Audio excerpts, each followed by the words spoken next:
Hello and welcome along to another RTÉ Rugby podcast. Week 3 of the BKT United Rugby Championship is in the books. Wins for Connacht, Leinster and Munster. Ulster unable to make it a clean sweep for the provinces though, after they were beaten again in South Africa. The first big double Interpro week of the season is ahead of us. Leinster and Munster are close to a sold-out stadium at Croke Park on Saturday evening. That'll be followed by Ulster against Connacht in Belfast at 8 o'clock. We'll also be talking to Hannah O'Connor about Ireland's WXV defeat to Canada a bit later in the show. So if that's what you want to hear, the timestamp will be in the episode description below. You can jump straight ahead to that. First, though, Bernard Jackman and Johne Murphy are with me. And Johnny, you had a good second win of the season down in Shannon at the weekend, 23-18, a real dog one out in bad weather down in Limerick. And 2 wins out of the first 3 games. You've a little break this weekend, but a solid start to the season all round. Yeah, it was. It's been a decent enough start. We've couple of new lads come in, a couple of kind of local guys that were playing in kind of Division 1A have come back, and yeah, it's a good start. It was great to get a win in Shannon. I think in conditions like that gives us a bit of momentum going into kind of what is our, I suppose, historical or kind of local derby against Wesley Saturday week. So yeah, fairly happy with the start, but the league is mental. So, you know, you could have a great start and end up being like Belvo last year. I think they went in 6th or 7th into the last weekend and they end up getting to the playoff final. So yeah, every point matters. So yeah, but it was good. Nice to get last weekend. Yeah, well-earned break this week. And Bernard, you were down in Cork braving the conditions.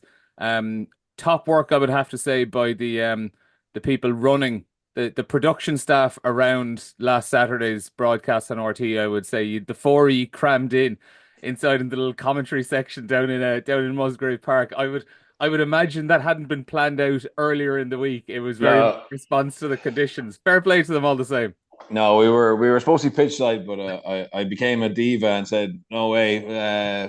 We even gave Murray Kinsella the option of coming up with us, but he's old school. He wanted to Yeah. be down there in the He's a wet. Now pure, look he's a pure pro. He's a pure in pro. fairness to the crowd like 2 hours before the game, we were kind of looking at the conditions going because we were there for the Leinster game and. We were going like, if you bought a ticket to this, would you come? You know what I mean? Like, and in fairness, they came and they got involved, and Munster gave them lots to shout about as well. It was actually a decent atmosphere. But yeah, big game for Munster. A lot of pressure on them, and they responded incredibly well. I think they'll all be feeling a lot better about themselves this week than would last week. Would have been a tough week. Yeah, I wasn't down in Cork for it. I was watching it on TV though, and I have to say, you pointed out the crowd. I was actually struck by how the terraces didn't look like they'd been kind of filtered out a little bit. There didn't appear to be too many no-shows, which was remarkable given the conditions. And I'd say anyone in Munster Rugby, they need to be considering trying to find some way of not refunding, but offering a little something extra to anyone who has a ticket stub from the game last weekend. They certainly deserve it. We might start with kind of the Leinster Munster build up, so I suppose, and we can work in Munster's win against the Ospreys off the back of that. But just like in general, Johnny, as of yesterday lunchtime, Leinster confirmed we're now up at 75,000 tickets sold for the weekend. They're confident that they'll be pushing up towards above 80,000 by the time Saturday evening rolls around, which is going to be comfortably a new URC record for a standalone game. This rivalry's taken a bit of a bashing down the years, particularly when Leinster were kind of very dominant in it in the late 20 teens and kind of early 2020s. But the last 2, 3 seasons, it's now starting to look as healthy as it's ever been, isn't it? Yeah, 100%. And I think being URC champions 2 years ago, I think kind of, cemented that rivalry back to where it was, with Munster winning that. And I just like to get that many people, it really shows the appetite for what this fixture is and what it is historically. And no doubt, like they're gonna get that. It's gonna be a sellout, you would imagine, given there's still a few days to go. But yeah, it's brilliant to see. And like, Birch has played in them, I've played in them, and I've played in some brilliant rivalries over in England. But I've said it loads of times before. The first one in the Aviva, only 3 or 4 games back from England in 2010, it was insane. Like it's one of the most, and it's back to those to the height of that as it was, and kind of, and it's brilliant to see. It's great for everything. It's great for rugby in Ireland, and I think hopefully it's a great advert for it. But yeah, it's brilliant to see, and I'm really looking forward to it.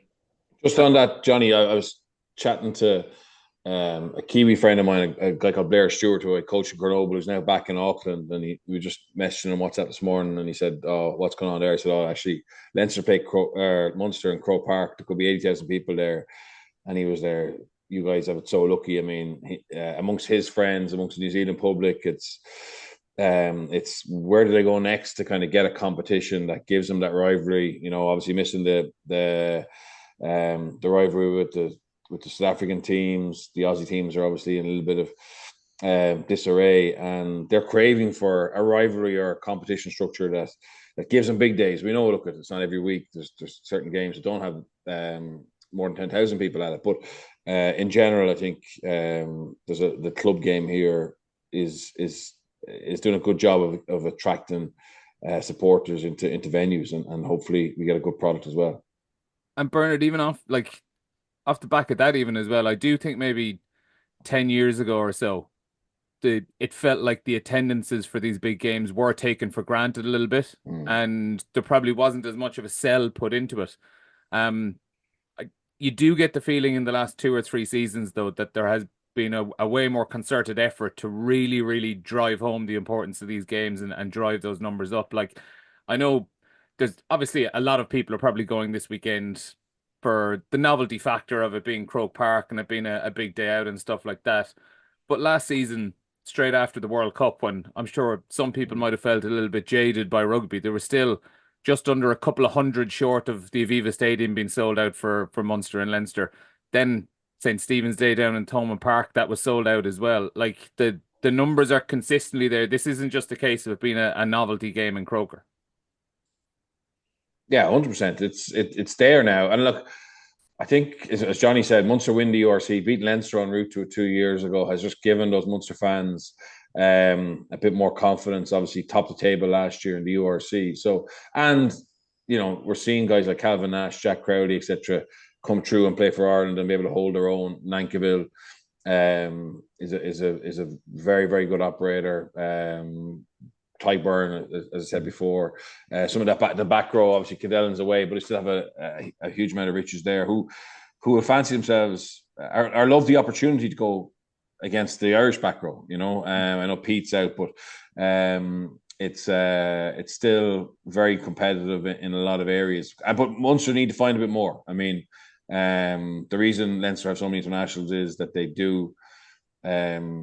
They do seem to have a little bit more quality when it comes to the big games. But Munster only need to be better than Leinster for 80 minutes on Saturday to get a massive win. So it's going to be fascinating how both teams prepare for it, how both teams play, and then obviously tactically, I think particularly Munster how they play because it's really Munster's attack against Leinster defence. I think Leinster attack shown signs of being better, but realistically, the most marked difference between the teams is Leinster's defence. Is with that team that played against Treacy, which you would imagine would be very similar, was pretty impressive. And John, on that, Birch, in terms of the prep and stuff, I think you can get a small bit of a clue in terms of conditions and how they played last weekend in Musgrave Park. Like there's 3 or 4 instances where the referee is speaking to Tyburn and actually use the words like, well, the breakdown's a complete mess. You know, like, and I think that they're really going to focus on that area to try and get the physicality, lay down those markers. Like they're after, you know, everyone kind of dogging them out of it about what happened the week before, for them to come and show a physical edge at the breakdown like they did at the weekend, I think was a real statement of intent. And it was for the whole 80 minutes, like their second efforts defensively, you know, in attack, everything, they were just, it was unbelievable. Like I thought in conditions like that. And I think that gives you an element of where their mindset is going into that, in the lead up to this block. And in particular, the game on Saturday night, I think the breakdown is going to be class to watch, because it'll be, to use the referee's word, it's going to be a bit mental. Yeah, it's going to be fun. We'll get into the games itself then. So Munster 23-0 against the Ospreys, as I said. And the we were speaking to Graham Roundtree yesterday, and the win was obviously very important. The bonus point is very important. The nil was massive for Munster as well after what they'd been through the previous weeks as well. But what Roundtree was saying, Birch, was the thing that jumped out for him the most, that he was happiest with, was just the attitude from not even the first whistle to the last whistle, but from Tuesday or Monday or Tuesday morning in training last week right through, where they knew they'd completely let themselves down in Italy, and there was a clear determination not to let it happen twice in a row. It was very, very impressive from an attitude point of view. Yeah, and I think that's been the biggest difference for me from the Johan era to a certain extent. I think there's always, under Roundtree, there's always been more of the old school Munster value on evidence. You know what I mean? They've been hard, they've been combative, they've been proud. There's been days when they just haven't been good enough, and I still have fears about that squad in terms of the overall quality at the top level. But as Donica said the week before, there's a lot of things that you don't need a huge amount of talent for to do. And I thought Munster got those right again on Saturday night. And to be fair to them, that's why I like the Zebra match was a massive outlier, to be fair, in terms of that collapse. And under Roundtree, under Prendergast, under Leamy, when Pete and Tig and Jack Crowley and stuff have played, I think they've been very consistent in terms of being very hard to beat. And they got back to that. And I think the Munster fans, I think even them will realise that this isn't the same generation as the Rodgers, the Paulies, etc. But they still will follow them, once they put in a real honest shift. And yeah, as I said, I think even against Connacht, they were loose and there was defensive errors, etc.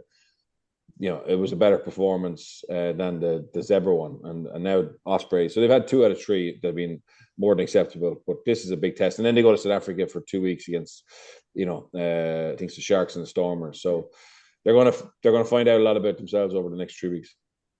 And it was funny, Johnny, like another thing Roundtree said after the match on Saturday was the conditions for what they needed that week and the response after Zebra. The conditions on Saturday actually probably suited them because they knew that weather was coming all week. And if anything, it actually kind of focused the mind and narrowed down the game plan and made the performance so much about attitude and commitment rather than, executing short little passes or getting the ball to width.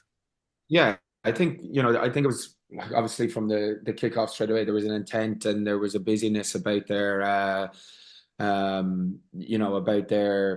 about their display that was good from the start. And I think that to hold them out, I think was, as you've said already, like they show that there from the very, very start. And I think that there was just a basic, for 40 minutes the previous week, they just dropped the ball on their basic standards and just completely left them. And that can happen sometimes when you have a bonus point in the bag and different things, but it certainly wasn't there. And to a man, they really rocked up. And I think stuff that doesn't require any talent, like the breakdown and all that kind of stuff, they were on it, they were really, really good.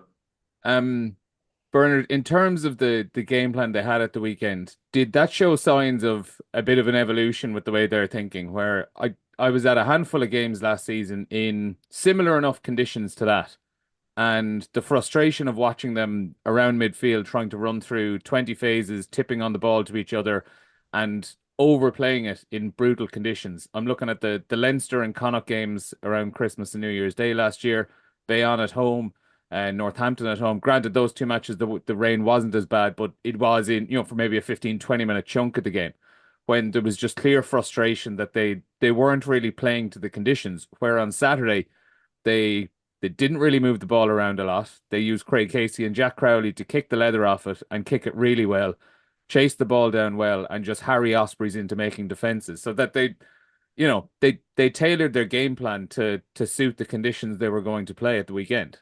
Yeah, to be honest, they had no choice. I don't think they actually could have actually played. And but I'm talking about last season. There were a couple of games in similar conditions where they tried to do that. Yeah, well, maybe look at if they did, I don't doubt you. I'm sure they did, but they would have learned from it then. It was very, very difficult to pass the ball more than two players wide. I do think. Look, I think they're maturing. I certainly think halfbacks for sure are maturing. Like I think Craig Casey's in the form of his life. His kicking game has come on leaps and bounds. He's when he darts now, it's more productive. It's at the right time. Whereas I think a couple of years ago, he was just doing it regardless. So whether it was on or not. Obviously he's physical. Jack is very physical as a 10.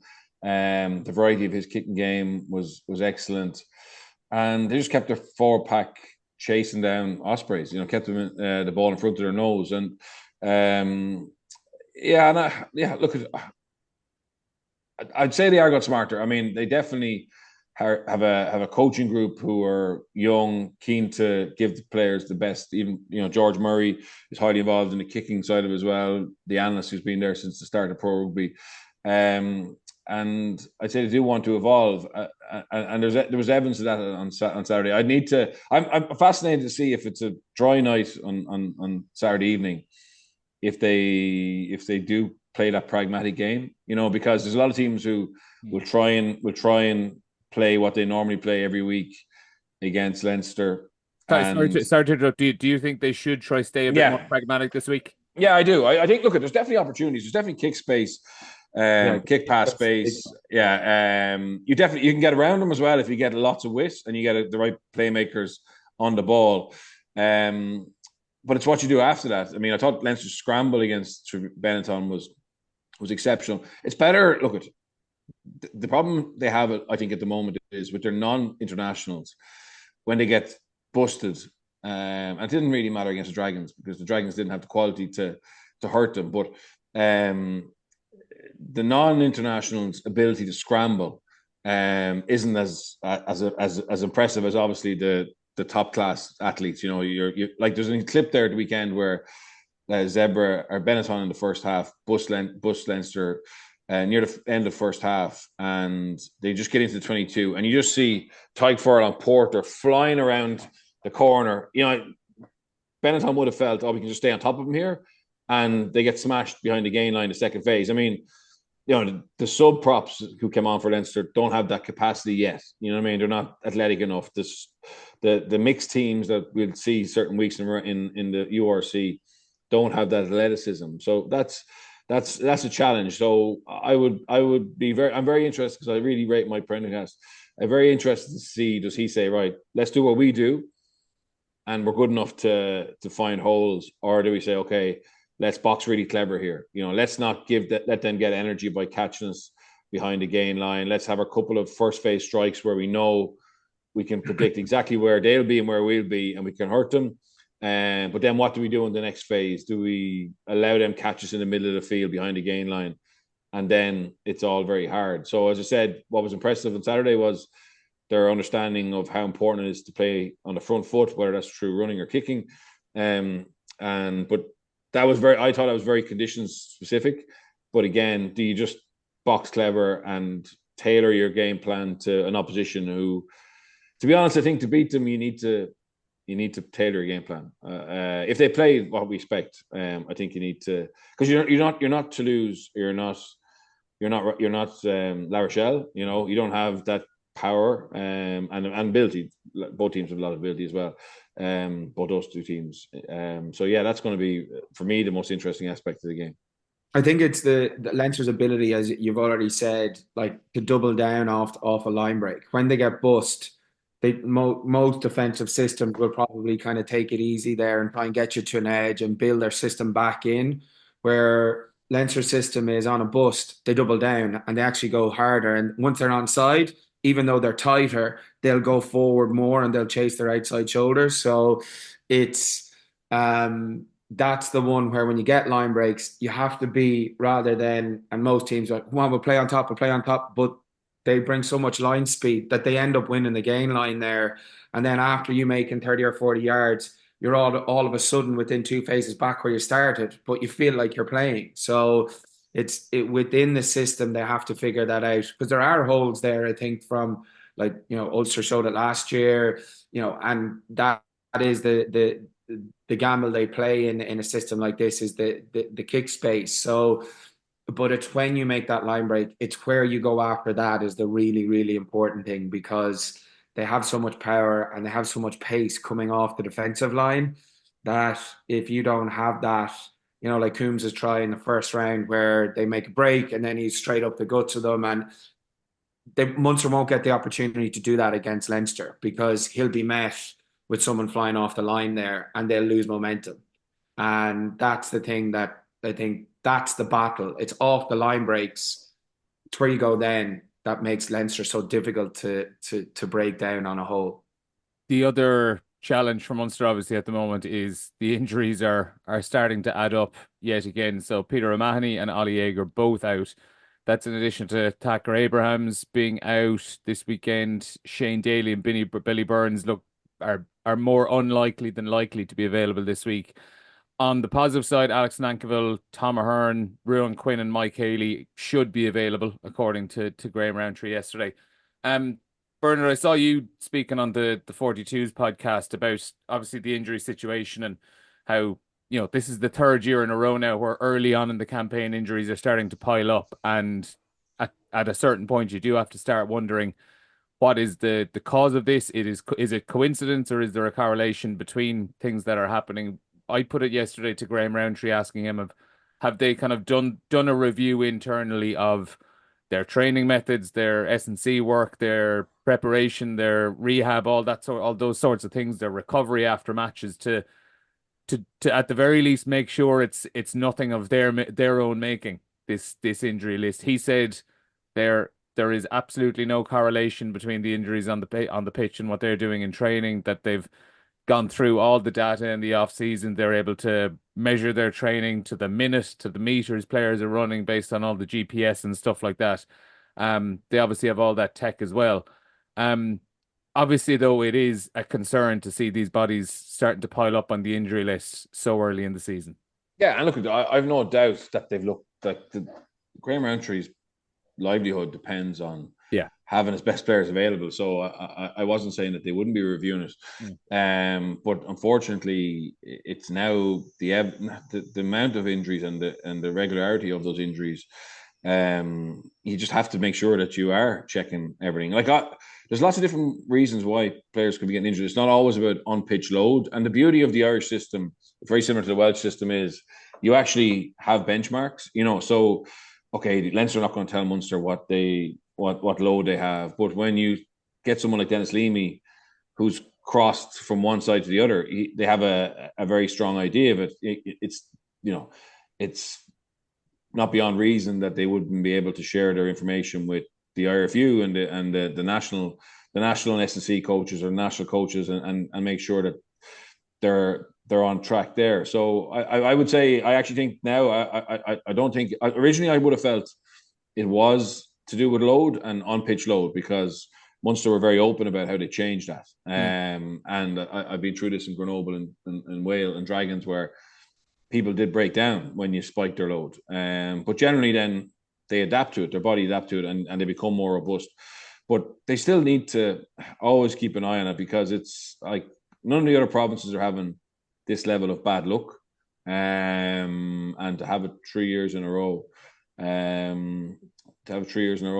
I think you may have to look at other areas like recovery, well-being, nutrition, S&C work, travel, whatever it takes. It could be one small underlying factor that's causing some of these injuries.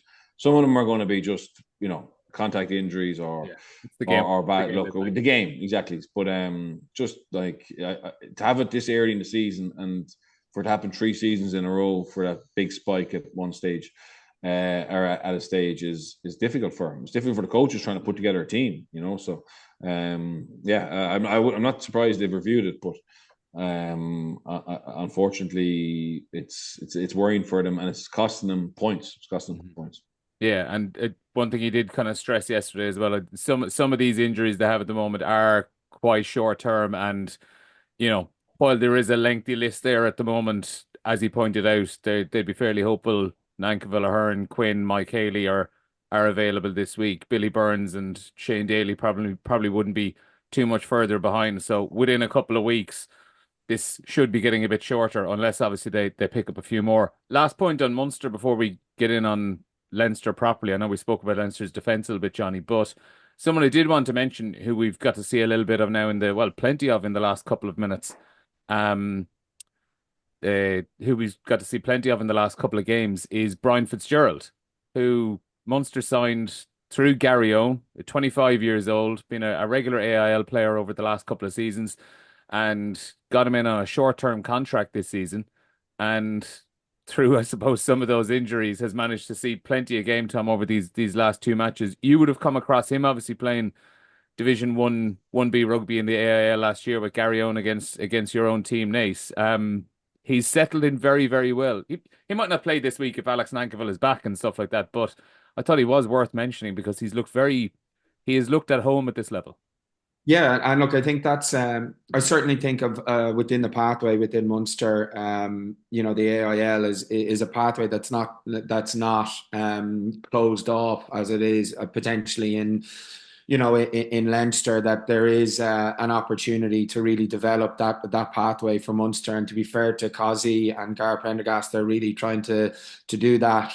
And yeah, Brian was probably, I would say, probably the best player in the league, who was playing week in, week out, even, including all the contracted guys that would have played a number of games. He was the standard bearer for Gary Owen. And obviously that led to promotion. So for me and the AIL, I think it's brilliant to see and someone get the opportunity. And look, he's 25, so it just shows you that still is opportunity if you can play consistently. Your team is in the mix for promotion or playoff spot in 1A. Then it's great to see. You see the likes of James Humphreys. Obviously, he's come through the academy, but he's been Banbridge and Queens last year. He's played the last couple of games for Ulster and done well. Look, there's a whole host of guys that are doing it week in, week out at AIL, that if they get an opportunity, there's no doubt. But I think it's great to see from Brian's perspective, because he was, you ask any opposing coach and he'd be the first name that you'd write down in terms of, who was Gary Owen's standard bearer throughout the season last year. Neil, can I ask Johnny a question? Just sledging's been in the news for the last week and a half with the Sexton book and the Ricky Ione stuff back and forth. Johnny, as a Leinster man, a mercenary Leinster man playing for Munster, did you anything comes to mind from Munster Leinster games? There was a couple, all right, but probably being a plastic Munster man, as I was called actually by my Munster compatriots. I suppose we used to get a lot of stick that we could actually field a Leinster backline for Munster while I was there, between the years between myself, Keats, Conway, Denny Hurley, Downey, was he there? And Conway, yeah, and Copey as well was in that mix, and we actually all lived beside each other, so we had our own kind of clique within. It was like the Irish guys in Leicester.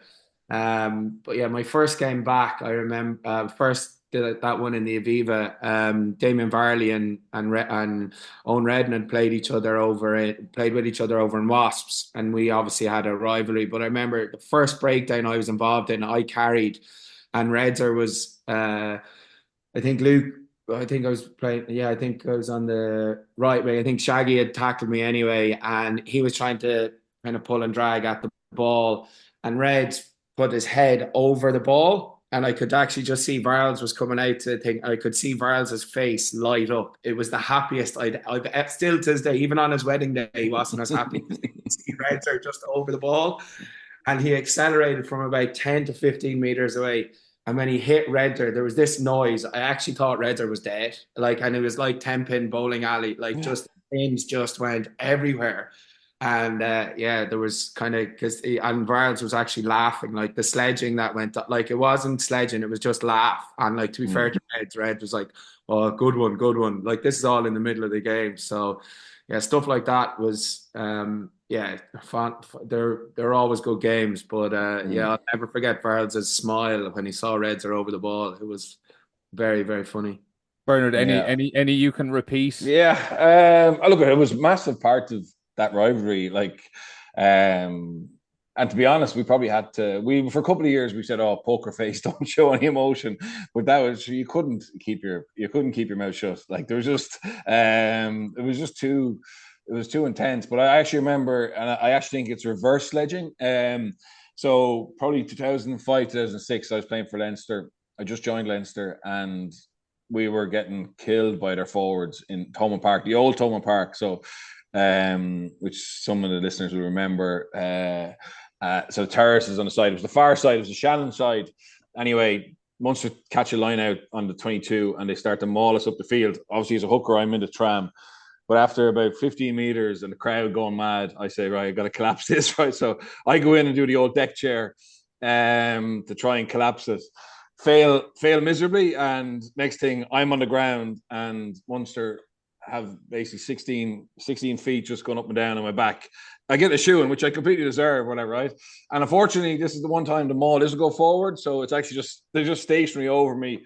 I can't remember who the referee, I think it was Nigel Owens, was delighted to see me getting the treatment I deserved, and it saved him having to give away a penalty. But eventually, anyway, I can just hear O'Connell shouting in the maul, "That's it, lads. He's had enough." Whatever, right? and they all stop. They all stop, and they move on. Then they go forward, and I just it was very nice of Paul, but it's in the middle of a game. You actually don't want pity from them. You know what I mean? So it's a real backhanded. It's a backhanded Yeah, you fucking don't even deserve to be sledged here. So yeah, that was the one I remember. But there was loads. But yeah, just on Bert, there's loads that we can't say as well. No. Just on the on Birch's one about being like cool and calm. We had Jerry Hussey as our sports psychologist that year. You know, he's done a lot of work with boxing, and he's really good, like brilliant at what he does. And the whole build up was of the end of this block. I think Leinster had lost 4 in a row or 5 in a row. It was Joe's first year, so it was like this was going to be, you know, kind of the nail in the coffin. But we wanted to be very calm, collected, and Jerry had this whole thing planned like out all week about how we're not going to get in, you know, we're not going to engage, you know, no off the ball stuff, just do our stuff. First 60 seconds, there's like a 30 man, like all in, pulling and dragging, like Jerry's work for like 2 weeks, just straight out the window. First ruck, it was just like, right, everyone in. It was just, and we were all kind of laughing about it, going, well, come on, like Jerry, just poor old Jerry, like his heart was broken after the game. Best laid plans. On Leinster, we've spoken a lot about Munster so far, so we'll give Leinster their discussion here. 35-5 against Benetton at the weekend. Looking back on the match, Birch, it did seem as if Leinster's team sheet bought them 7 to 14 points early on in that game. Benetton just did not look up for it at the start. No, they didn't. And Benetton had made a poor start. That was obviously the worst performance, and they've had a lot of discipline issues. But they got completely. It was like they had no belief. They played like a team who didn't actually believe that they had the tools to trouble Leinster, and like the amount of passes that just went to ground, how soft they were in the contact area. It was a very worrying performance for Bortlamy. He'll take a bit of heart that the second half was a bit better, but 100%. I think, look, when we all saw that Leinster team, we were like, wow, that's a flex. And unfortunately for Bortlamy, I think his players looked like they actually believed that they couldn't win either, or certainly weren't prepped for what was a physical, accurate performance for Leinster from that first half. To have a bonus point at halftime on a poor pitch, bad conditions, was a very, very pleasant surprise. I think even for Leinster, I think they would expect it to be harder. Yeah, it was a good get in, get the job done early, and get out sort of a performance from Leinster, Johnny, wasn't it? Like they didn't. There was that one excellent Kieran Frawley try. They really kind of flexed their muscles in terms of attack and stuff. But aside from that, they kind of it was as if they knew what level they had to be at, and if they needed to step it up a gear or two, they probably looked like they were going to be able to do that. Yeah, I kind of felt that the last 3 games had been kind of, you know, well, maybe not the first game, but I do feel that there was a level of kind of coasting in it for them, that they're kind of just building and, you know, getting used to kind of Tyler. interesting, for Frawley's, I think that kind of shows what they can do and what Tyler's kind of looking to do. They play a four-man shape off nine. They go out the back and then have short runners off that. They seem to be kind of clicking in and out of kind of two different systems, be it 2-4-2 or another one. So they're having different kind of attack structures, attack frameworks within games. It's difficult to read, but yeah, I think when they got their bonus point, and particularly like Darcy's try seems so easy, like it came off a couple of runners around the corner.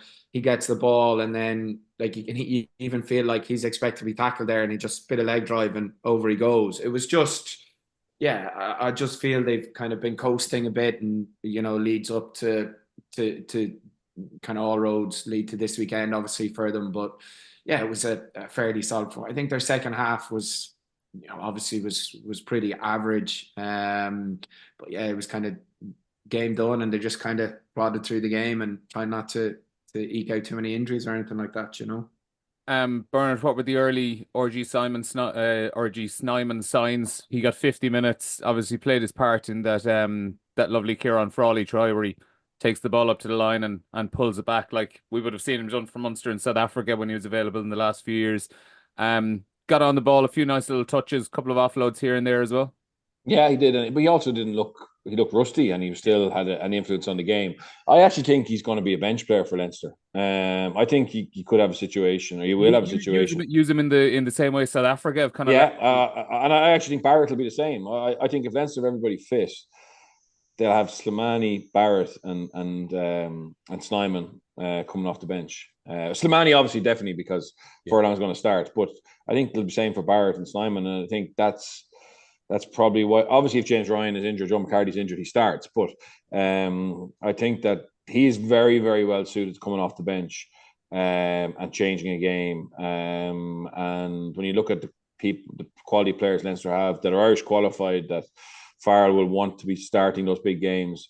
I don't think it'd be anything disastrously wrong for Leinster to have Barrett on the bench as well to come on, to help you win games. So, but yeah, Snyman is going to be a very, very useful weapon.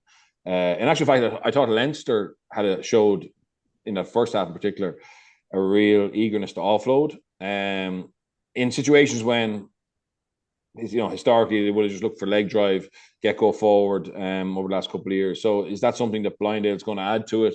It will be interesting. It obviously suits Snyman. I mean, that's probably the most exciting part of his game, is that unique ability to get his hands free in collisions and put people away. So, but yeah, look at seeing the team and seeing him in it was pretty impressive. But yeah, I could see a situation where those three foreign players are actually bench players for the big European games and the knockout games in the URC. And it's it's that South African mentality to have the finishers to come on, the bomb squad as such. And I think Leinster's challenge now is to find Irish qualified players who can have the same type of impact. Johnny, I believe that's called an embarrassment of riches, the prospect of those three sitting on the bench.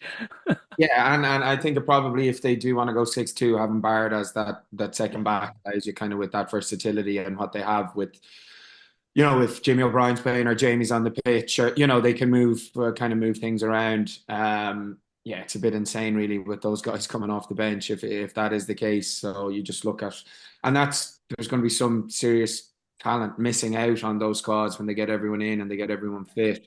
Yeah, it'd be interesting to see what they do selection wise this weekend in terms of the bench. Whether I think the 6-2 kind of hurt them obviously with having Jimmy having to go off earlier, that to rejig a few things. I think Keenan was playing majority of the game on the wing, which kind of messes up kind of what a bit. So when you're 6-2 and you lose a back early, you're in a spot of bother. So it'd be interesting to see what happens there with that. But yeah, what an embarrassment of riches to come off the bench. The one other bit to talk about though, Bernard, around Leinster is one issue that's cropped up 3 games in a row now, and was an issue throughout the last couple of seasons as well.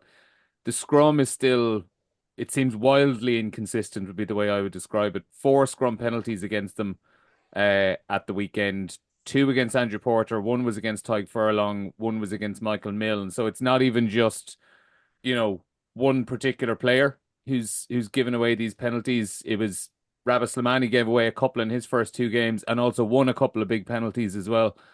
It's not necessarily that it's a bad scrum, but it seems to be wildly inconsistent and very, very dependent on the interpretation of a referee. Yeah, and that hasn't changed, and that's probably the interesting thing. My understanding is that Joe Schmidt was the Irish coach when Leinster went after Robin McBride, and I think he had reservations just based on what he saw or what Greg Feek saw when they scouted Wales. Obviously, Robin had been with Wales, and if you remember Wales under Robin, they've always been a real messy scrum, particularly their loose heads, and they never really got tooled up. And they could often win key penalties as well, but it was always very wild, and it depends on interpretations of referees, and it was very hard to dominate them because they would always win one or two penalties, and then sometimes teams just backed off a little bit out of fear. So I think he was worried was that kind of Robin's philosophy, and I suppose we kind of have seen that a little bit in Leinster in that it's become quite individual, and it's different. So like Dan Sheehan, he wasn't playing the weekend, but over the last couple of years, he's been the starter, or even when Ronan Kelleher plays, obviously back up to Dan for Ireland as well, with Andrew Porter and Tyke Furlong. They scrummage differently, in my opinion, for Ireland than they do for Leinster. Not massively differently, but In what way? In what little ways? I think they're much more. I look at people would throw back the argument to me, "Oh, we got blown away by New Zealand in a quarter final era," but in general, I think they're maybe less aggressive. In general, now obviously that game, Porter was very aggressive, but they generally are less aggressive, more compact, more focused on quality of ball delivery and not giving away penalties than they tend to be with Leinster. And now the challenge for Fogarty is to get the same three players into that mindset when they come out of Leinster, So it's probably one of the areas where it's not as aligned as maybe it could be. But having said that, I'm in favour of the provinces being allowed to do things their own way. And look at it, to be honest, if you look back at that Toulouse final, Leinster scrum was dominant. They were dominant against Toulouse, and that wasn't the reason they lost the final. So I think they probably feel, from a Leinster point of view, they probably feel when we have three world-class front rows and a world-class pack, we should be able to win games with our scrum, and we should be able to dominate like that top 14 mentality. Unfortunately, in the URC in particular, there can be vastly different interpretations. And, over the first three games, as you mentioned, I don't have the exact stats to that hand here, but my feeling is that Leinster have been up and down in terms of the penalty count. And it's not the end of the world. Other parts of their game are more than adequate enough to win, but it's just something that they definitely would want to be keeping an eye on, because it will hurt you. If you get on the wrong side of a referee against a team that are evenly balanced against you, that could be the key factor, as we saw in that quarter final for Ireland. It wasn't a huge amount of scrum penalties against Porter, but there were important ones at key times. Yeah. No, I've seen all three games so far this season. I would definitely agree that they've won a lot of penalties, but also given away a lot as well. We do need to obviously talk about the other Interpro this week. Ulster hosting Connacht, and to start with Connacht, because they got their win at the weekend, or on Friday night to start off the weekend, 24-23 away to Scarlets. Fourth in the table with 11 points, a good solid return to 3 games. But Johnny, their supporters must have aged like milk in the last 3 weeks, because every game seems to be an absolute thriller. Yeah, they're great to watch from a kind of a neutral perspective. They play a great brand of rugby. Mac Hansen's come back. He's hit the ground running, and they've built a really good squad. Like, I think, obviously losing Keane early on Friday night, you're kind of going, oh, what's going? But Paul Boyle came on, and I thought he was excellent. A couple of really big carries in the middle of the park. For Murphy's try, he has a really good support line there with Conor Oliver. I think they'll probably be disappointed in terms of their management of the game when going, when going 14 points up. I think they probably had an opportunity to kick on, and I think that's been their kind of tag in most of their games, that when they're on top, they need to not drop. Instead of dropping maybe 40%, just try drop maybe 10-15%, and not, it's just something that. But yeah, I think they're a great team to watch as a neutral. Every game they're in is good, but they're in a good spot. Like they're going to be going up to Ravenhill, particularly after winning the way they did last weekend. Last couple of minutes and then holding out. They're going to be going up there with a lot of confidence. And it's been a tough couple of weeks for Ulster after a really good win first weekend, but it has been a tough tour to South Africa. For them, altitude, heat, all that. So, but yeah, for me, I love watching Connacht. Love watching how they attack. And there's always a bit of excitement about them. Bernard, are Connacht favourites this week? I think they have to be. Yeah, I think they have to be. Obviously, look at Ulster will say, that win against Glasgow, that's a sign of where they're at, and the tour was a chance to mix the match a little bit, give people opportunities. Ravenhill will be bouncing. Ulster will be a lot better. But I think Connacht will be really happy with how their game looks. I think their backline strength and depth, or the backline quality they have is certainly better than Ulster's on paper at the moment. Obviously, we're waiting for Cordero to find his feet, but when he does, they're going to be more dangerous. And yeah, I think Connacht will feel Ione will be back in, I would imagine, from his HIA. There's a bit of momentum there, a bit of belief. And if they're not slight favourites, I think they certainly will feel that they should be. The issue for Connacht through these first three games, though, Bernard, it seems to be that when they're getting hit in flurries. So the first game of the season against Munster, they started off really well, but then they allow Munster in for two cheap tries in the space of about 3 minutes of each other to get Munster back into the game. Against the Sharks, obviously, they had that first half where they gave up 27 points in no more than 20 odd minutes. And then against the Scarlets last week on Friday night, Connacht start really well. They get a nice little lead. And then they get hit with two Gareth Davies tries in a 6 or 7 minute spell as well. There has been a portion in each of these three games where they've just let the standards drop and they've got hit with multiple tries.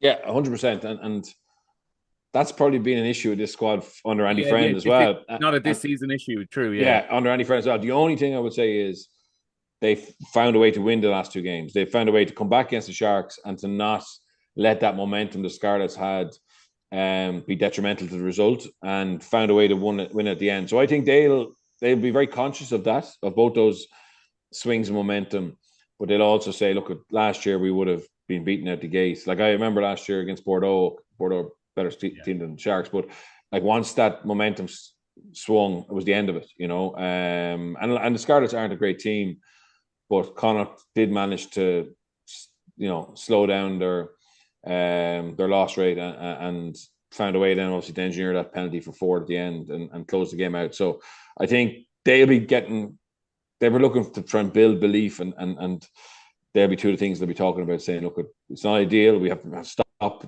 those wild swings of momentum, but we did manage to get the wins this year, whereas previously we would have lost.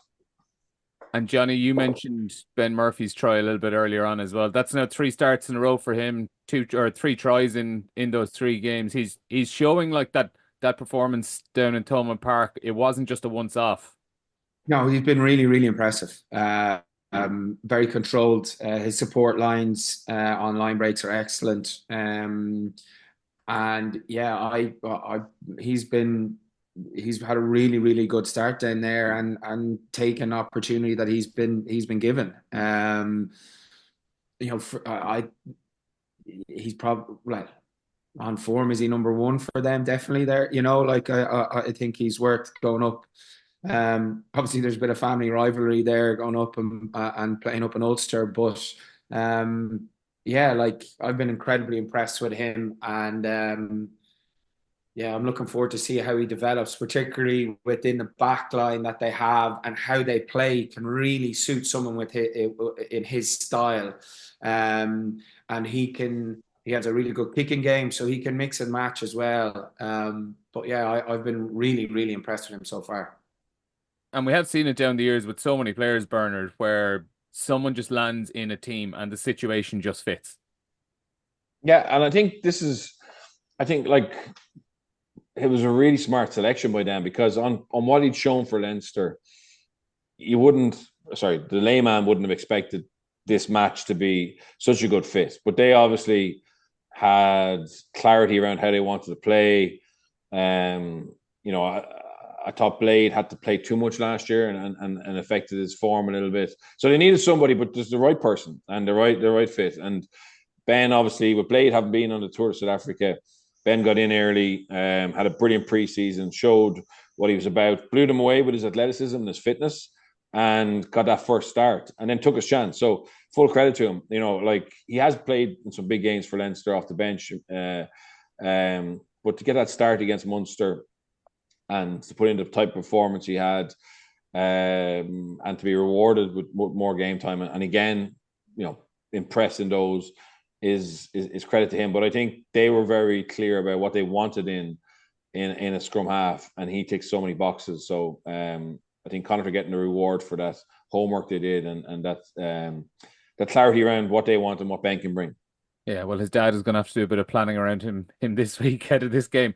On Ulster, I know, like Bernard, last week, like we obviously mentioned that the Bulls hadn't really looked too impressive in their first game, and there was a slight feeling that there could have been something there for Ulster to take.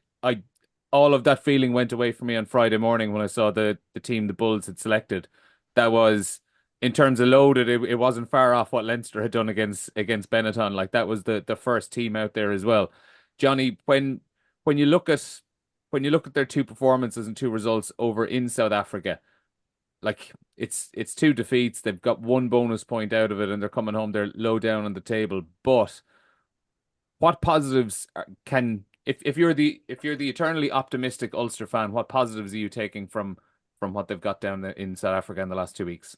I think experience for those younger guys. I already kind of name check James Humphreys and a couple of lads like that have gone down, experienced that.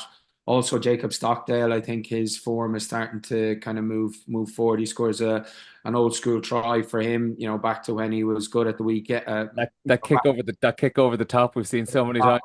Yeah, back to where he was in probably the best form. When he was nominated for Six Nations Player of the tournament and top try scorer, and when his form has been really, really good. And then I suppose you watching, with the team that the Bulls had, as you said, but when they got that third try, like, that was a brilliant try. How they played into that in their multi-phase game, and then you're kind of going, right, okay, here's the chance now to kind of put another passage together, get another bonus point, and that would have, they'd be with the team that they had and the team that the Bulls had. You'd be kind of going, okay, well, that's something to build on. But I think home comfort again for this weekend, given the last time how Ravenhill was rocking. It's an Interpro. I think there is light here in terms of they've got one, which was a really tough block when you look at the start of the season for them. Yeah. And be interesting to see now how they perform back at home on a Friday, back at home in Ravenhill. But yeah, I think this is a process for Richie. He's going to build. He has to kind of get guys some experience, and then do what he can and pick up what he can when he can. And I think they've started well enough. And the building blocks are there to be seen, from particularly when you look at a couple of their tries on over the weekend. They have scored over in these two games, Bernard. I think that's probably worth pointing out. I know they've conceded a lot as well over there, but are we talking 7 tries across those two games? Yeah, they have scored, and I think they always will. I think there's enough ability there. Stephen Ferris, the weekend, I think in the Sun Independent, in his article, he said they have lots of players who can actually win collisions with the ball, It's just how many of them are winning without the ball. Mm. And that was obviously evident against the Bulls. I think, as you said, on paper, that was a very experienced, expensive Bulls team. It was always going to be the question mark. But against Connacht now, who in this Ulster team is actually going to start to become, an enforcer defensively and put Connacht back on their heels. So that's not really clear. Obviously, is it Chuku and stuff like that. Some of the players in with the emerging Ireland, you fancy them to have that ability. But that'll be the next step for Richie is to build a defensive steel that they can actually rely on week in, week out. And it's not easy, but he'll be very aware that that's a challenge. Yeah, so as I say, that game is 8 o'clock on Saturday evening. There'll be a live blog of that on the RTÉ News app. Leinster and Munster coverage on RT2 and RT Player gets underway on Saturday evening from 5 o'clock as well. Commentary on RT Radio 1, and we'll have a live blog as well on the RTÉ News app. Johnny and Bernard, thanks a million for joining us this week on the podcast. For those interested in WXV rugby, though, Hannah O'Connor is going to be joining me next, and we will chat through Ireland's defeat to Canada on Saturday night and look ahead to the final game of WXV1 against the USA on Friday night.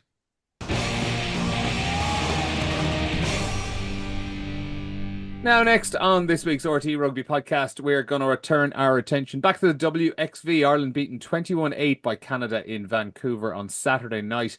So it's one win and one defeat for Scott Beeman's side ahead of their final WXV game against the USA this Friday evening, 8:30 p.m. kickoff Irish time. Hannah O'Connor is back with me for the third week in a row to talk through things. Hannah, good to have you back again. It was always going to be tough to match the highs from 6 days earlier against the Black Ferns, but another very competitive performance, and probably a game, even though it finished 21-8, that probably wasn't reflective of the 80 minutes as a whole. It feels like it was one Ireland could have actually left behind them. Absolutely. Yeah. Thanks for having me on again, Neil. It was definitely, I think, an overwhelming feeling of frustration and disappointment probably from the girls watching that one back, because as you said, the scoreline probably doesn't reflect the match itself as a competitive fixture. I think there was mistakes on both sides, but the girls will definitely feel that that's one that got away from them, definitely.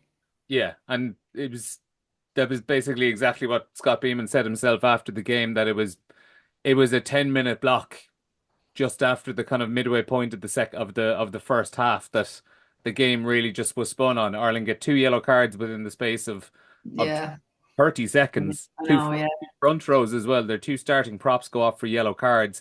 And by the time the second of those Niamh O'Dowd is back on the pitch, it's 21-0. And all of a sudden Ireland are completely chasing the game. Yeah, it's a momentum killer, isn't it, as well? As because of the period of the game that it was, 25 minutes on the clock, you're kind of real settled into that. The girls had a few cracks at it themselves, really even keels, 0-0. Set piece was kind of swaying both ways, nothing really given either side there in terms of dominance. Then it comes to that, and you're 24, 25 minutes, bang, bang, 2 yellows. I think they were harsh. I think from Linda's point of view, she's given it as a knock on, it's gone down as. But in my eyes, I think looking at it, it's one of those 50-50 ones. She's either offside, Linda coming through, but the 9 has picked it up there at the back of that ruck. So she has it. I thought she had it up in the air. So it was a bit of that one where you're is it really? But she was a fair stickler on it. And Niamh O'Dowd's one of those maul infringements that she's saying to her, was she giving her offside at the maul? I think it was. But it's again, it's one of those calls at the maul wheels, and all of a sudden you're looking at someone's ribs in front of you, and it's the temptation not to be able to hit them. So that was another one that sometimes goes your way. But generally, when a team is rumbling like that at that stage, the referee is never going to look at it too favourably. But yeah, as you said, it was just bang, bang, momentum killer.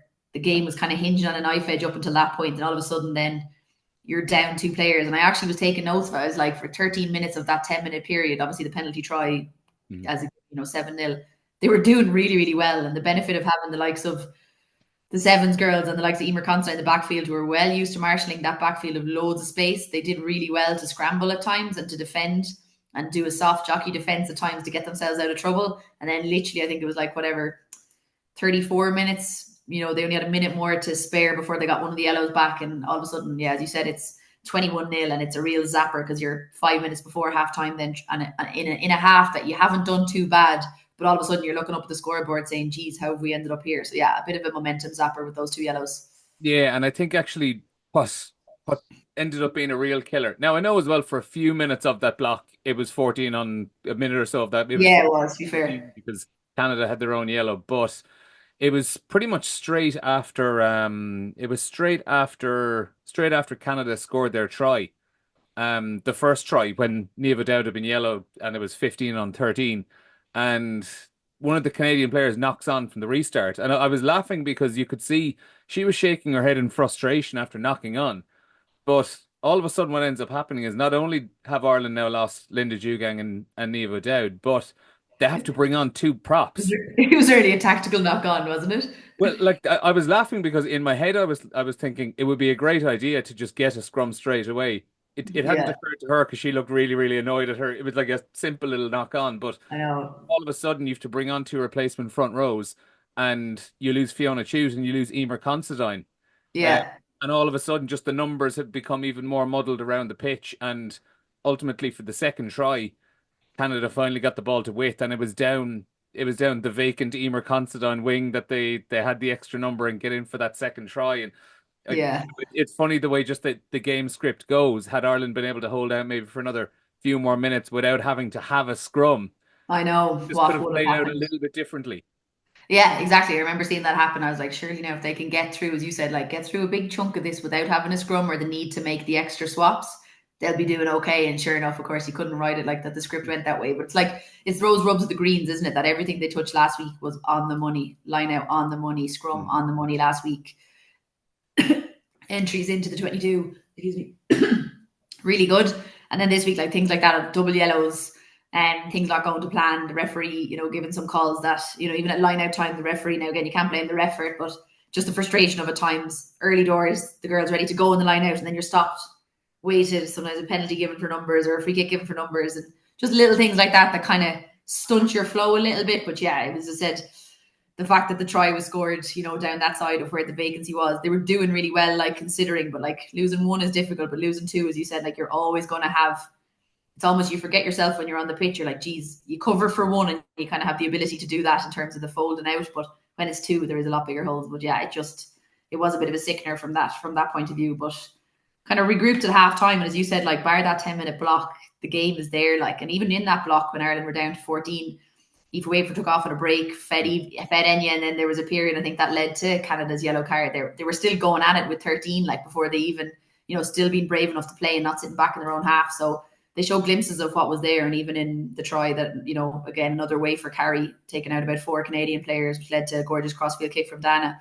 The flashes of it were there. And it was still nice to see the girls playing with that to their systems and sticking to their style, despite kind of things going against them. So, yeah. Yeah. And like just staying even for another couple of minutes on that kind of 10-minute yellow card period. Yeah. As you said, it wasn't as if Ireland fell apart over the course of 10 minutes because there was, for probably the first 6-7 minutes of it, there was plenty of good stuff done. There were a couple of loose kicks and Dana missed touch on one of the penalties, but the defense was still quite solid for the most part of it. And as you said, Aoife Wafer goes on that run, which forces Enya Breen gets the ball, which forces the Canada yellow card. Ireland tag on 3 points, and all of a sudden it's coming up towards the end of that yellow card, the yellow card period, and it's 7 points to 3, and you're thinking they might have got away with this one. But is a big part of what they would have learned at the weekend, just like about compounding errors with errors, where they concede those 2 tries back to back, and one of them was it was a turnover in midfield, and I think you can see Enya Breen she thinks they've secured the ruck, so she's gone back to the other side of the pitch, and the gap is there. But even it goes back to there are other stages in the game. Like I think you mentioned one of the 22 entries early on where the ref was being a bit pernickety. I would say she had her research done on Ireland's lineouts and things to look out for. So I don't think we can complain too much maybe about her, because they probably were correct calls, but they were. They're just ones that frustrate you as a lineout caller, because it is as you said, it's always that one as a lineout caller, and especially with Ireland's style. You get some refs that want you in. They want you in from the start, and the girls, the system is obviously walk in late and get in and then kind of do it quick. So yeah, she's right. It's the legalities of it, or the laws of the game. But yeah, those little things that hinge on the referee kind of, going with you on them or going against you. But it kind of, those little rubs of the green weren't quite going in the girls' favour. And as you said, like so unusual for Dana to miss kick for touch on that occasion, and just that kind of kick field battle.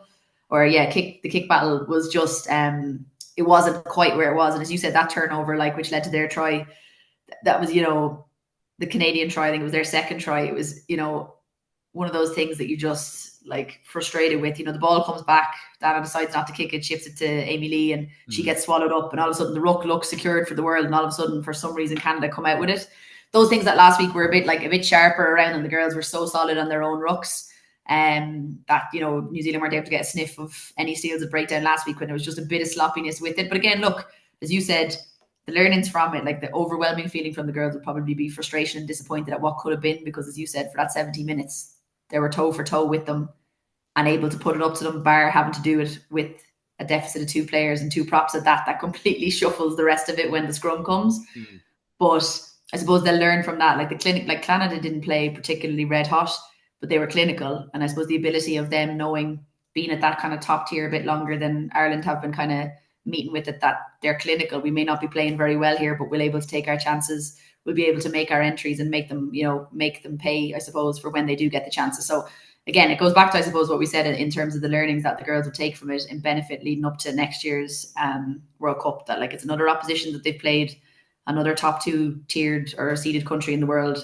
They would have feel like they had the measure of them. It would have been interesting to see what way it would have went if 15 players were on 15 for the whole pitch, and those little things, those little moments kind of went your way. But again, it's all, as you said, to not compound errors of that nature with another error that gives easy ins, and you give teams easy outs for, the ref, talking back to the ref at one stage, which are those killers that she marches you down, especially a ref like that who's going to take no kind of jib from anything. So all of a sudden you've gone from being a kick on your own 10 to being inside your own half, and all of a sudden you're defending them all, and it's like a layered effect. So yeah, the compounding, the kind of the insult to injury, I guess, is a learning for the girls to take away from it, but definitely against teams of that caliber, definitely. Yeah, and that was the bit, like, I'd marked that down. It was a quarter of an hour in.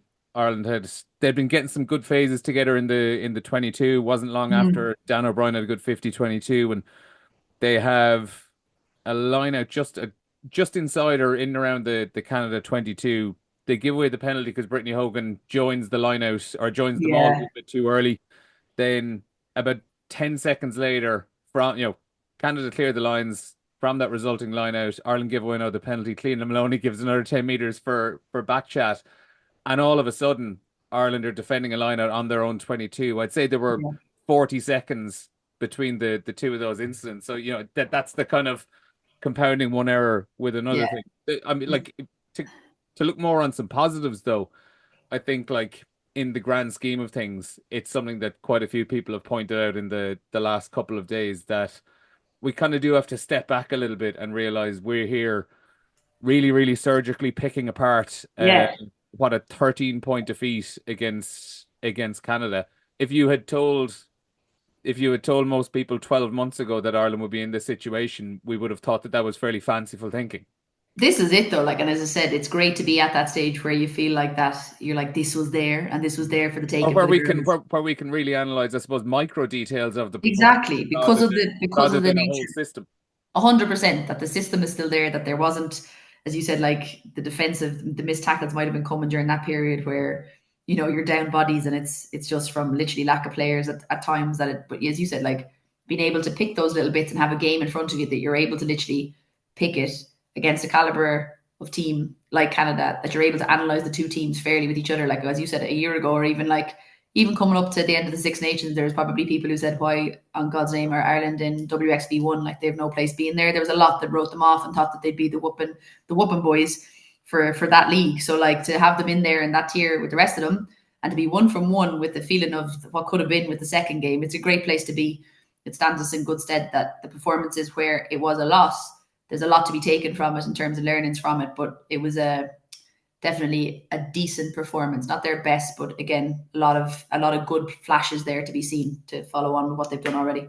I think we kind of said earlier on, Canada weren't particularly outstanding, but I think in contrast to New Zealand last week, they definitely had done their homework on some elements of the Irish game, and I think in particular one of them was where Ireland did really, really well was when they were keeping the ball tight and they were, getting very good gain line success. But when Ireland got the ball wide, Canada were very, very dangerous out there. I think there were 4 either jackal penalties or jackal turnovers when Ireland had got the ball out into those positions. And you could see the Canadians were very, very hungry as soon as that ball went to ground to get in on top of it. And they had obviously seen something that Ireland probably weren't committing as many players out there. They were, yeah, and it's probably, as I said, within the Irish system is like they back everybody to do their job, and whether it's a backs ruck or a forwards ruck, that Canada, as you said, were quick to snaffle up anything, and a few times the girls came unstuck were in those wider channels or in the wider areas where either they were low on bodies or someone was a few times like so uncharacteristically shoveling a pass that probably wasn't on or giving an offload that wasn't on that led to someone being absolutely met on the gain line and smashed back, and all of a sudden then it was a scramble ruck. You're committing bodies then to that ruck. All of a sudden there's not enough bodies in the next pod to set up your momentum and your flow. So fair play, like Canada, it was like they learned from New Zealand's mistakes in terms of, as you said, those learnings to be taken from it, and they tried their best to marshal, I suppose, Aoife away for a bit better too. There was a lot of bodies around her and she still caused damage.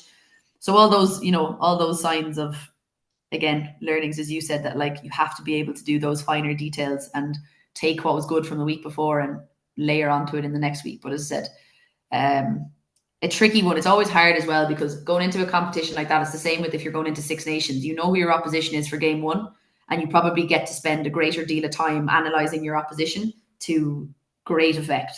And all of a sudden then once you're in it, you've spent so much time analysing the Black Ferns. They have been your kind of food for thought probably for a month, if not more, of the girls' time, and on whiteboards that so many days until we play them. And all of a sudden then you're in the competition and you've got a week to kind of review and analyze all at one in a real condensed period of time, which the girls are used to, but it is trickier to do. And obviously, as you said, Canada probably did it a little bit better to capitalize on, again, not playing well, but still being cute enough to get out the other side with the victory.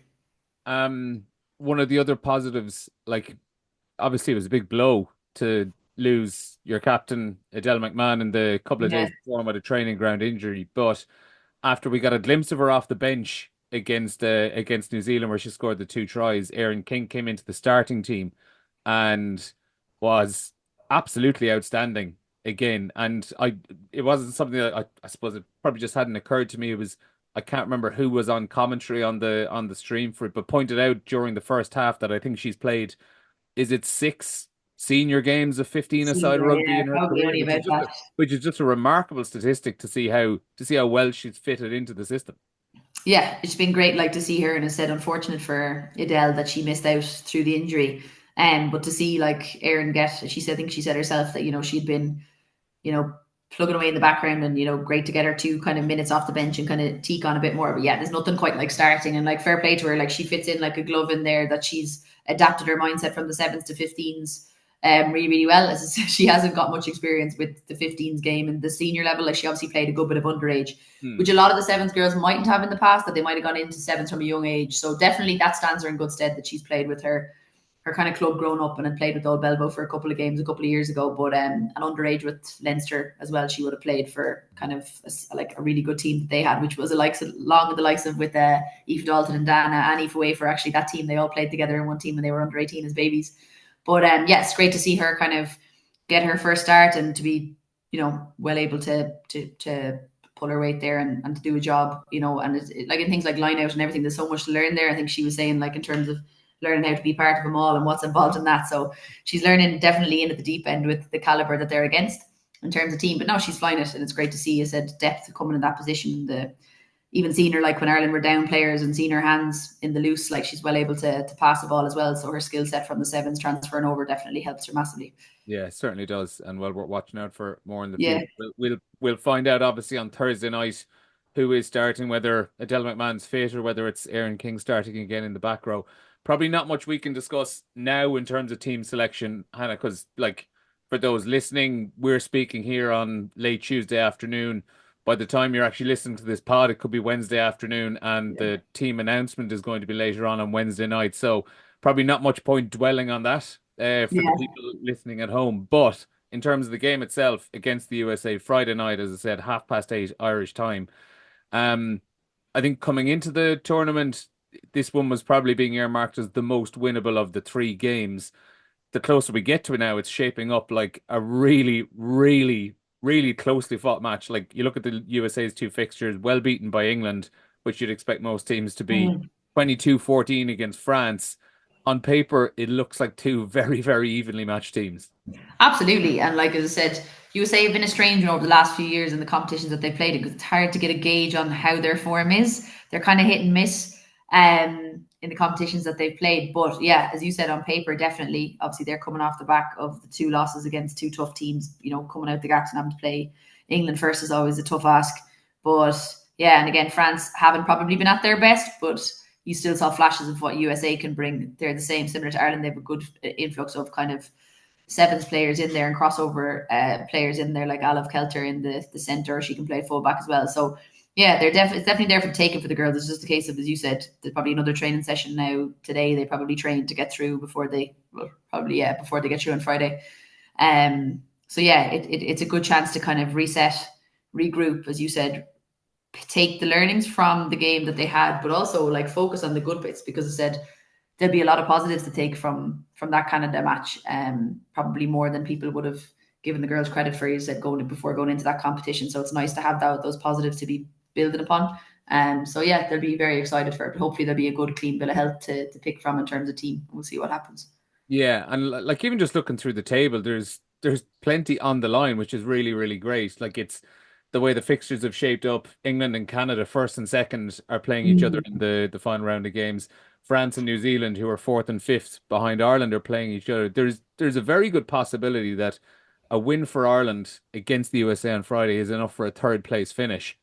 If they were to win with a bonus point, they could potentially finish as high as second in the tournament, depending on how the results go as well. There's a huge carrot for Ireland to chase here.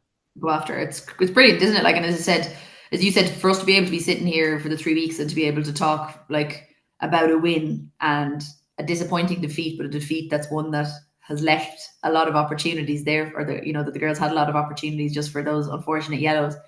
But yeah, it's a great position to be in, all to play for going into this weekend. And as you said, like this probably in reality was the game that they would have eyeballed in terms of being the most evenly matched on paper. Obviously, anything can happen on the day, but I have no doubt that the girls will be looking to finish strongly, like the last game of it, that they will want to hit the ground absolutely running when they go against the USA. And they'll be well aware of the strengths that they have, a big pack as well, big dominant scrum, that they're well able to meet them in the forwards department. But yeah, so it should be a really, really good game and a nice civilized hour as well to watch that. So it should put in a good crowd of viewership as well. Yeah, 8:30 Irish time. Thank God. The last bit, like just when you look back to, I suppose, from the Interpros to gathering into camp straight afterwards, the Australia fixture being an extra one on top of it, and these 3 games with 6-day turnarounds in between rather than 7. Like it's been a tough slog for a lot of these players now for probably just upwards of 2 months. I'm assuming though you would have no fear that there's enough in the tank for 80 more minutes to go hell for leather at it. 100%. Like, as you know yourself, like when it's the last game of a campaign like this, it's almost like your body knows that it's coming to the last game and you're like literally everything on the line, especially as you said, there's so much to dangle in front of them and what's on the line in terms of positions, places, what they can achieve with it. And the girls will be wanting to go out and show them more than they wanted to back up this weekend. It might have gone to plan. They'll be wanting to show that it wasn't a flash in the pan against the Black Ferns, that it wasn't a fluke, that they can back it up and do it again. So they will be wanting to perform their very best. Finish on a high, definitely. They will see no reason why they cannot beat. If they beat Black Ferns, why not beat USA as well? So they'll be gunning for it. So it should be a really good spectacle. I think I'd like to see them bring back that composure that they had in the first game. I thought they looked at times, a bit scattered. As you said, the pressure that Canada put on them in the loose and kind of in the wider areas did seem to put them under a bit more pressure. Losing that kick battle and kind of uncharacteristic, like shoveling passes. I won't say the word that we normally say, but shoveling passes in the. Jackman has said a lot worse down the years. Don't worry. I know, yeah, I won't. I'll try and keep PC. But yeah, like shoveling stuff like that wasn't there at all with the Black Ferns game. The Black Ferns game, very direct. Everyone knew what they were doing. It was bang, bang, bang. Very much disciplined. And I suppose it was the entity of like the unknown that Black Ferns didn't know much about us going into it, or probably took it a little bit for granted. And as you said, kind of did the homework, but yeah, that just kind of disappeared a little with the girls. You could see there was a bit of franticness at times and uncharacteristic mistakes, unforced errors, knock-ons or missing touches like that you wouldn't have seen ordinarily. All teeny tiny little components that kind of layer on to all of a sudden easy ins, easy out, and energy gainers for Canada. So the girls, that's easy fixes. The girls will look at that and they will literally be raring to go. So I've no doubt that we'll see another rejuvenated performance on Friday night. I don't think I've actually pushed you for a verdict on the previous two games. I'll do it now though. Ireland or USA on Friday night? For Ireland, USA, well, definitely Ireland. I say Ireland could go and get a bonus point. I'm going to say that we play with good flair. We finish on a high. I'm going to throw it out there and say, do you want to get my score? Am I going so much as a score? You don't have to give it. You don't have to give a score. I'll say bonus point win. A bonus point win is a bold enough prediction. In fairness, well, look, fingers crossed. If you're right, we're going to hope that England do a good job on Canada at the weekend, and that might, who knows, that might be enough for Ireland to finish second. But listen, we won't be greedy. Hannah, thanks a million for joining us as usual on the podcast, and I'm sure we'll speak to you again soon. Cheers. Thanks a million, Neil.